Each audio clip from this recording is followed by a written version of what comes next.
Nós temos agora a palestra sobre moradia com Guilherme Sancho, que é empreendedor dedicado a construções de moradias em bioconstrução. Vai falar sobre a palestra Soluções em Bioconstrução aplicadas ao século XXI. E o Guilherme é fantástico porque ele já construiu com a mão dele mais de 15 casas da Fundação ao Telhado Verde. Então, vamos dar as boas-vindas.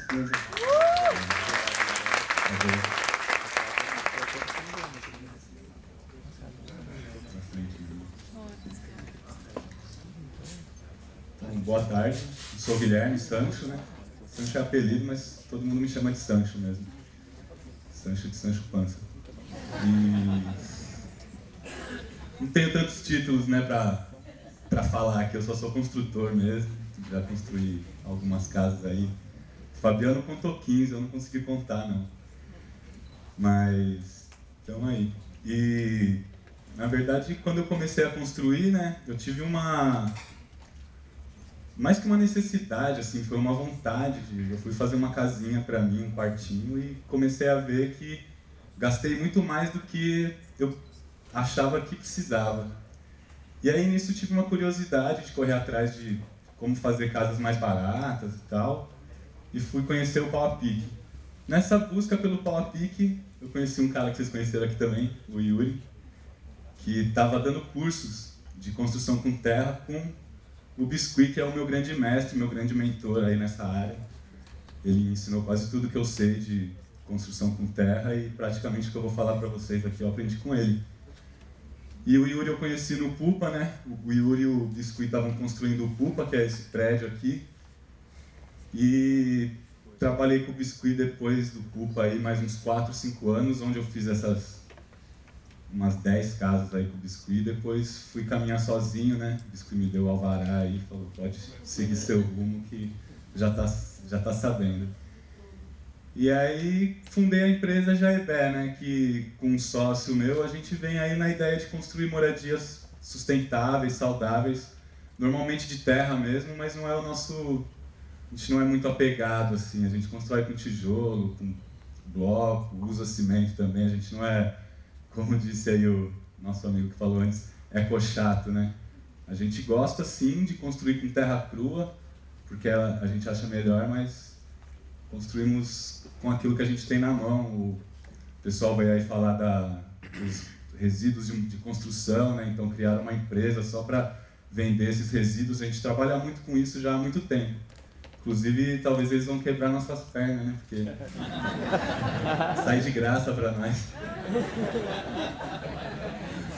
É brincadeira, conversei com ele, vai ajudar muito, porque os caras vão poder dar escala pra gente, né? Então, às vezes a gente precisa de 30 tábuas, e você acha 2 de graça.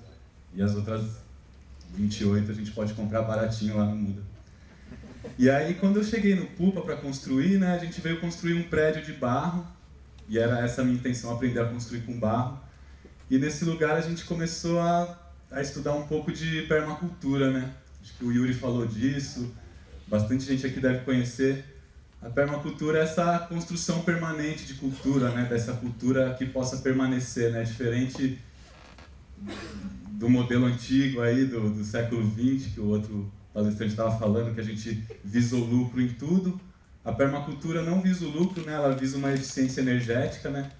E para isso ela parte dos 3 princípios éticos, que é cuidar da terra, cuidar das pessoas e partilha justa dos excedentes. E para fazer uma casa também não é diferente, né? Quando a gente está no protagonismo dessa decisão, né, de fazer a nossa casa, vai ser difícil fugir dessa ética, né? Vai ser difícil você fazer uma casa que não seja boa para quem vai morar. Vai ser difícil você fazer uma casa, se você que está escolhendo, que vai impactar o meio ambiente, vai ser difícil você fazer uma casa que seja mais cara do que você precisa, né? Você vai fazer sempre uma casa que é economicamente sustentável, cuida das pessoas e cuida do planeta, né?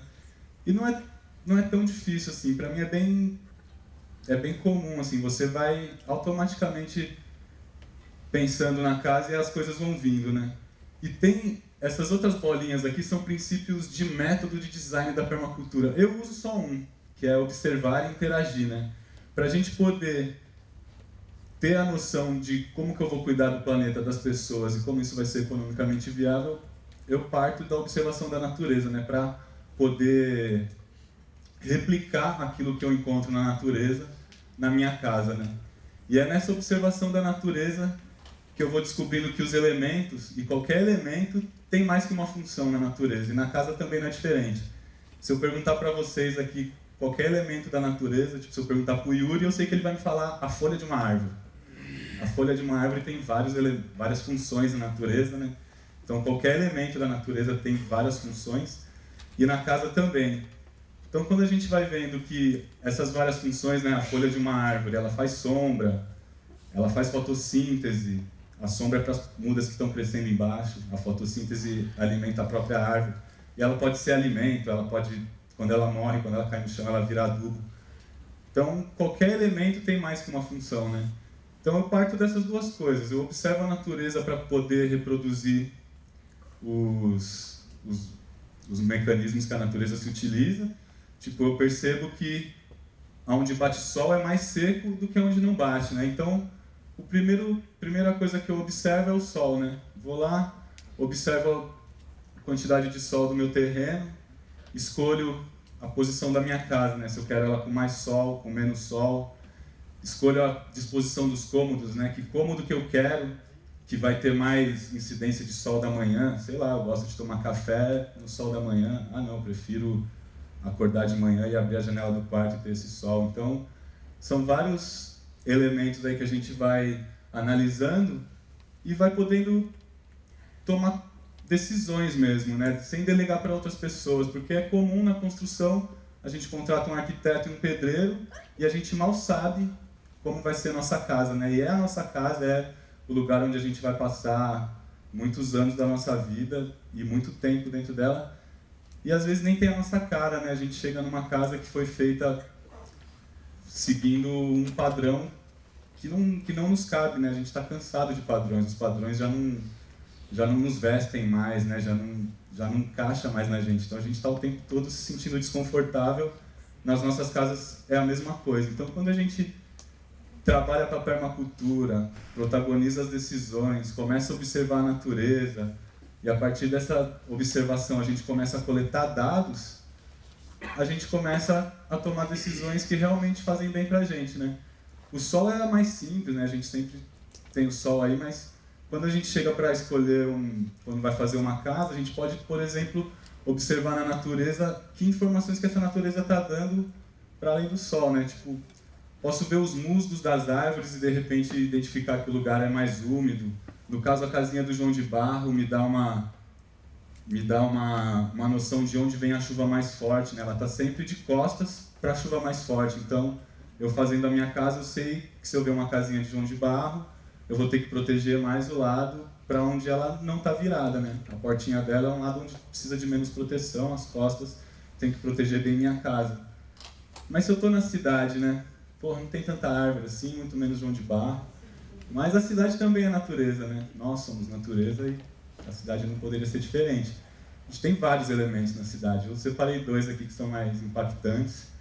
E, tipo, enchente. Se eu chegar num lugar e ver marca de enchente, eu já sei que ali tem enchente. Se eu chegar num lugar e ver um monte de proteção contra enchente, tá me avisando, mano, aqui enche. Não? Será que eu quero morar ali? Tem outras, né? Muros altos, gradeados. Pô, será que eu quero morar num lugar onde a galera tem tanto medo assim?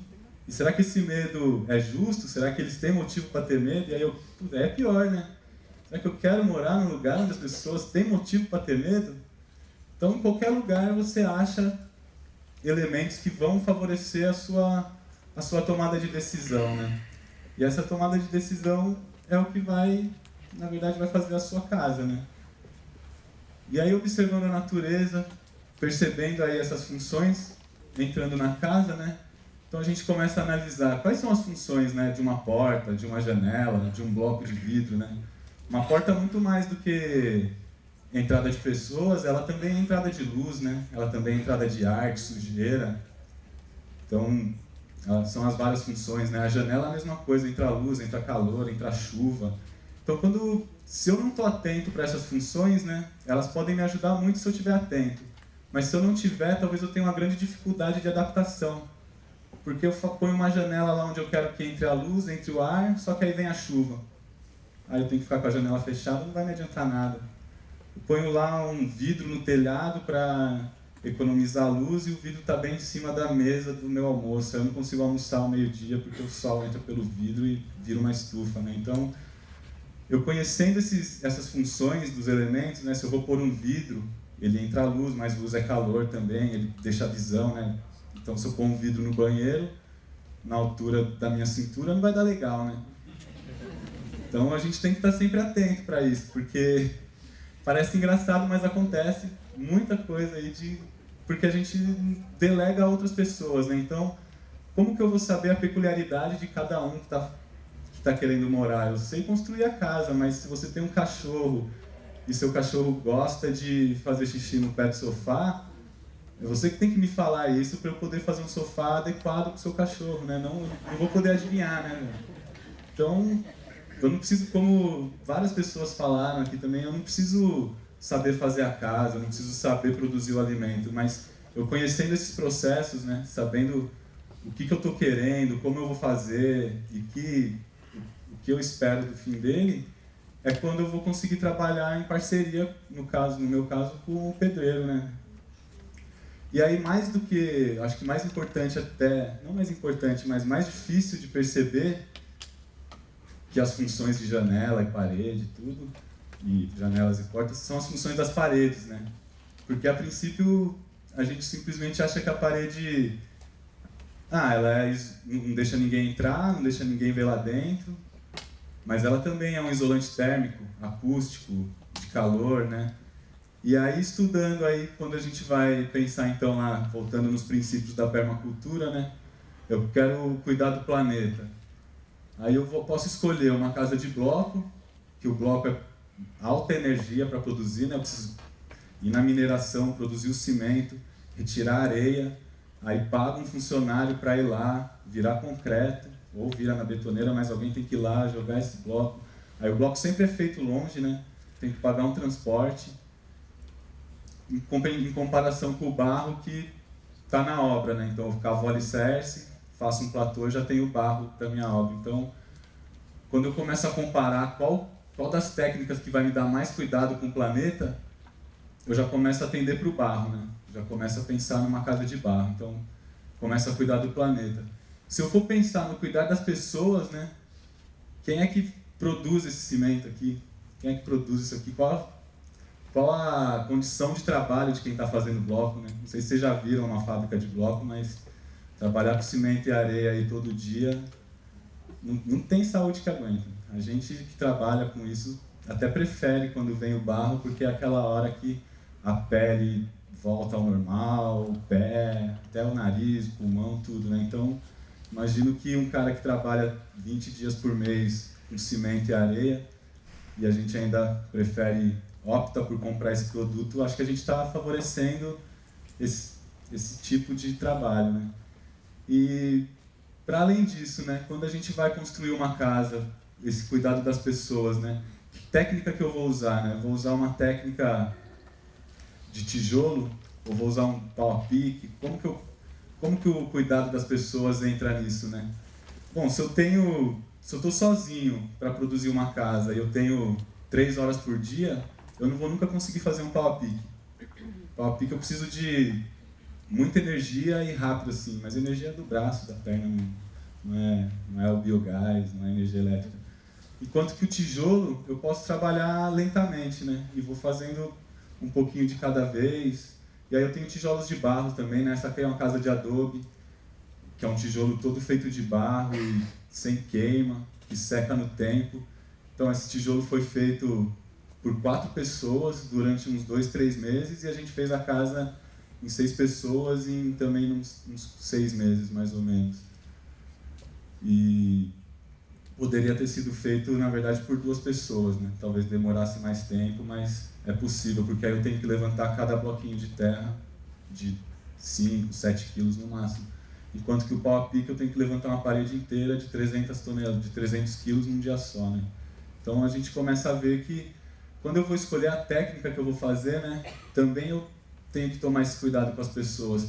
Pô, vou construir uma casa lá no alto da montanha. Como que eu vou fazer então para os caras carregar cimento lá para cima? Não tem como, né? E aí a gente tem uma técnica que é terra ensacada, que você só tem que levar saco de lixo para cima da montanha. Aí já é possível, né? Uma pessoa leva 500 sacos de lixo para cima da montanha e faz a casa. Então, sempre, toda vez que a gente está nesse protagonismo, né, da escolha da técnica, onde vai ficar a nossa casa, onde vai ficar a nossa...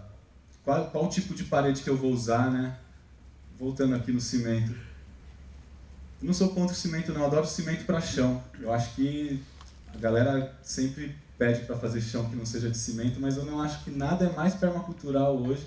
Acho que nada vale mais a pena para chão do que o cimento, porque é muito rápido, muito fácil, muito rápido e acessível, né? A gente chega ali e compra. Porque se eu passar para vocês que vocês têm que buscar uma resina de um cacto específico para jogar no chão, depois buscar uma outra resina, e aí a técnica de pilar a terra ela é muito difícil, tem que nivelar, blá, blá. Muita gente já vai falar, impossível, não tem como. Agora se eu falar, não, mano, pega um saco de cimento, areia, contrata o pedreiro ali do lado, ele faz para você. E é um ótimo chão, né? Ele dá certo. Não é uma coisa que a gente é contra o cimento, né? Ele só é muito impactante e reduzir gastos ajuda. Então, uma parede dessa daqui, né, de cimento, quando a gente estava falando da casa ser acústica, ser térmica, o cimento tem isso, né? Como ele tem muita energia, ele troca muito rápido de energia, né? A gente está sempre, quando está calor, você entra num cômodo de bloco, ele é quentíssimo, você não aguenta ficar lá dentro. Aí à noite você vai dormir e ele está frio demais. A casa de barro é o contrário, né? Quando a casa esquenta, quando o sol esquenta, né, a casa demora para esquentar. Então quando a gente entra na casa lá com umas 3, 4 horas da tarde, 5, ela está fresquinha ainda. E de noite, quando a madrugada está muito gelada, ela ainda está liberando calor bem devagar, então ela ameniza um pouco esse calor. E aí... Desculpa. Se eu for fazer um pau a pique, né, que condições que me facilitam um pau a pique? Para comparar aí com o tijolo, né? O pau a pique ele é uma técnica de mutirão, né? Historicamente ela é feita através de mutirões aí. E no Vale do Paraíba e Serra da Mantiqueira, ela é muito propícia por conta de você ser obrigado a fazer um telhado primeiro, né? Então a gente está numa região muito chuvosa. Serra da Mantiqueira deve ter, sei lá, 150 dias de chuva por ano. Metade do ano praticamente chove. Então a gente é obrigado a fazer esse telhado primeiro, não tem como fazer sem. E na sequência vem os mutirões, né? O telhado a gente faz em 3, 4 pessoas, depois os mutirões. Então, isso para nós que seria a tecnologia, no caso, né? De, pô, eu escolher uma parede que é adequada para o meu uso, eu escolher uma técnica que é adequada para as pessoas que vão fazer, e tudo isso cabendo no meu bolso, né? Porque se eu for comparar economicamente, não vou nem falar que a terra a gente nem compra, né? Se eu for comparar com o bloco, que já é comprado, qualquer um deles. Então, economicamente, a gente está sempre com a terra e a gente está sempre mais sustentável do que tendo que comprar esse material que vem de longe. E, para mim, o pau a pique é tão superior assim, ao concreto que foram criando lendas, né? De, mas não dura nada, não aguenta água, e dá um inseto barbeiro e o barbeiro dá o mal de Chagas, né? Bom, as construções mais antigas do mundo são de terra. Tem construções de mais de 3.000 anos. Aqui no Brasil temos igrejas. Aqui em São Luís do Paraitinga, que ficou embaixo d'água e tudo, a igreja tem mais de 300 anos, é de terra. O cemitério de São José, lá do centro, os muros deles são de terra. 50% da população mundial vive em casa de terra, né? A gente tem às vezes a impressão da cidade de que tudo é de concreto e aí não existem mais casas de terra, mas no mundo metade das pessoas ainda vivem com terra. Existem técnicas, né, para você trabalhar com a terra que impermeabilizam essa terra, então ela fica resistente à água. Você consegue fazer pia de terra e elas duram 3 gerações, né, não acabam nunca. E o mal de Chagas, né, o barbeiro, é aquilo, ele entra na parede mesmo. Em qualquer parede que tiver um furo, de bloco de concreto, de barro.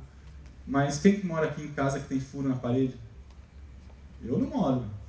E se tiver, eu tampo, né? Pelo amor de Deus. Então, pô, essa aqui é uma casa de pau a pique, por exemplo. Ela não tem um furo na parede, não tem como o barbeiro entrar aí pra morar. E nem tem, aqui no Sudeste nem tem barbeiro e a gente tem medo do barbeiro, né? Então, tem barbeiro aqui? Não, a gente tem medo. Ah, tem. Todo mundo pergunta pra nós do barbeiro. E aí, pô, aqui ele não existe, a gente tem medo. E pra mim é isso. Nessa cultura aí, alguém falou também antes aí de que no século XX tudo era produzido com um intuito, que era gerar lucro, né? E aí quando você cria um produto que é o cimento, você tem que desmerecer o que está vindo atrás, que é a terra, né? Então, você cria um produto. Terra não é produto, véio. Ninguém vende terra, não é produto. Ninguém vai fazer propaganda, construa com terra. Mas cimento é produto. Existe propaganda, construa com cimento. E propaganda é propaganda, né? Se eu for me propagandear aqui, eu vou falar que eu sou um dos melhores de São José. Tá bom, posso falar, e aí? Quem que vai comparar? Ah, o cimento é melhor que a terra. Pô, as construções de cimento estão caindo, elas não têm nem 100 anos. As construções de terra estão aí já há 3.000, né? 6.000. Você acha templos enterrados que era terra e mármore. O mármore já não existe mais. Não que ele acabou, roubaram. Né? Mas a terra está lá, ninguém rouba a terra. Então, esse fator também determina o tempo de duração, né? Se fizer uma casa muito cara, pode ser que leve pressão, mas de terra ninguém rouba. Vai fazer, ninguém vai roubar. Então, só queria mesmo para concluir aí dizer que sempre que a gente protagoniza as decisões das nossas vidas, sendo na alimentação, sendo na gestão dos nossos resíduos ou na construção das nossas casas, essa decisão vai ser bio, porque a gente é bio, né? Então, bioconstrução, bioarquitetura, na verdade é quase redundância, né? A gente constrói e a gente arquiteta, porque se a arquitetura não for para tornar a vida das pessoas melhor, ela não é arquitetura, né? E se a construção também não for assim, ela também não é construção. Então, eu gostaria que, quando vocês saíssem daqui, que bioarquitetura e bioconstrução nem existisse mais. Só existe porque a gente tem mesmo que fazer frente, tem que marcar isso, mas, na verdade, toda a construção, toda a arquitetura, ela sempre vai prezar pelo nosso bem-estar, né? E ela vai ser bio. Obrigado.